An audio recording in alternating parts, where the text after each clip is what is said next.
Dear student, स्वागत है आपका एडोबस चैनल में। मैं हूं राहुल सर। आज हम एक बेहद रोचक और जरूरी टॉपिक पढ़ने वाले हैं, गतिमान आवेश के कारण उत्पन्न चुंबकीय क्षेत्र यानी magnetic field due to a moving charge. तो चलिए बिना देर किए शुरू करते हैं। जब कोई आवेश स्थिर होता है तो वह केवल एक वैद्युत क्षेत्र इलेक्ट्रिक फील्ड उत्पन्न करता है, लेकिन जैसे ही वह आवेश गतिमान हो जाता है यानी मोशन में आता है तो वह चुंबकीय क्षेत्र मैग्नेटिक फील्ड भी उत्पन्न करने लगता है। यानी चुंबकीय क्षेत्र का मुख्य कारण है आवेश की गति करना। इसलिए हमें यह जानना जरूरी है कि मूविंग चार्ज के कारण किस दिशा में और कितनी मात्रा में चुंबकीय क्षेत्र बनता है।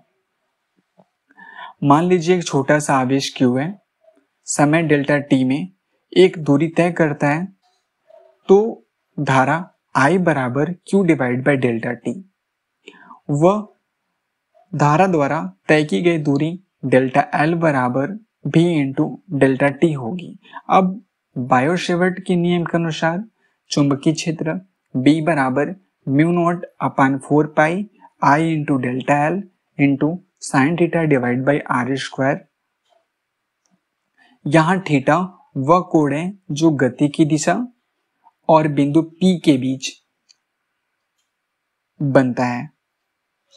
अब I इंटू I और डेल्टा L का मान हम लोग समीकरण में रखते हैं, तो B बराबर mu not upon 4 pi into Q divide by delta T into B into delta T into sine theta divide by r square.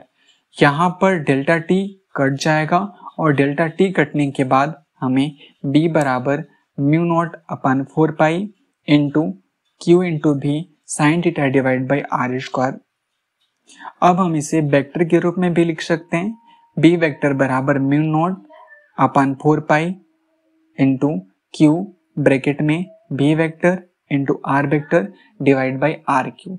जिन बच्चों को ये नहीं समझ पाया कि वेक्टर फॉर्म में कैसे लिखा जा रहा है, वो उनके लिए मैंने साइड से ये फॉर्मूला दिया है। सबसे पहले आर कैप है। आर कैप एक यूनिट वेक्टर होता है और यूनिट वेक्टर बराबर होता है R vector divide by are.